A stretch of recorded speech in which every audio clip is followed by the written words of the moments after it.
好，大家好，我係 Mr. Manso， 今日會係第一個呢，就係 S2 嘅 Flip Classroom Exercise 12C 語言 Cosine Ratio。OK， 第一件事要重溫下一個直角三角形有三條邊嘅，斜邊呢做最簡單，因為佢一定係對住直角嘅。好啦，跟住之後呢，就有一條叫對邊嘅，就係 theta 嘅對邊，即係角嘅對邊，嗰隻角嘅對邊添嘛。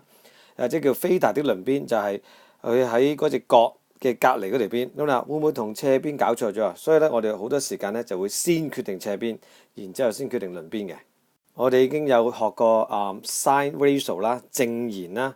咁我哋今次學 cosine ratio 就係餘弦。OK， 都係講緊兩邊一個關係嘅啫。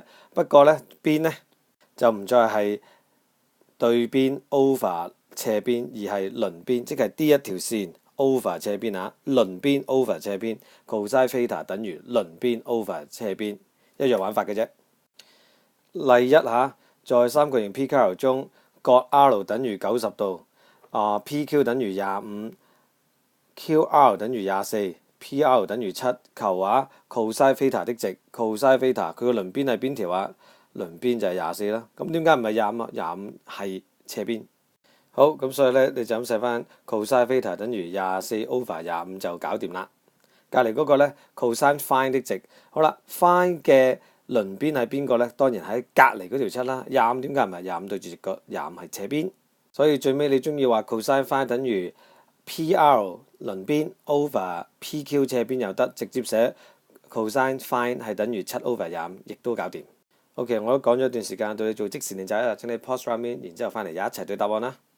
好，多謝大家嘅參與啊！即時練習1，在三角形 DEF 中，角 E 等於90度 ，DE 係6 ，EF 係8 ，DF 係10，求 cosine theta 的值。首先我哋知道啦 ，cosine theta 等於鄰邊 over 斜邊，斜邊係幾多咧？斜邊係10噶啦，無可置疑。點解對住直角咯？好啦，如果係 theta 嘅鄰邊係咩咧？當然係8啦。8 over 10係咪最後答案呢？當然唔係啦，我哋要最簡表示啊嘛，所以咧就係轉咗做4 over 5啦。撳計數機又得，自己上下手抽咗2都得。喺度睇埋個 B part 啫喎。好啦 ，cosine phi 咧，我一嘢就寫咗10啊。點解咧？因為咧斜邊就得一條嘅啫，唔對住直角就得噶啦。不過咧 phi 嘅鄰邊係咩？你要睇下phi 即係呢隻角啦，鄰邊咪6咯。呢個可唔可以最後答案呢？當然唔得啦，因為我哋要最簡表示，所以要約減埋佢啦。OK。對你嚟講應該冇乜難度嘅。好，咁啊總結下呢個 video 啦。我哋咧就係之前學咗 sine theta 嗰個我哋叫正弦呢一個嘅比啦，而家我哋學呢個餘弦啦 cosine theta 個定義就唔同咗啦，就係鄰邊 over 斜，咁我哋好多時候咧就鄰斜咁樣去記佢嘅。好，多謝大家，拜拜。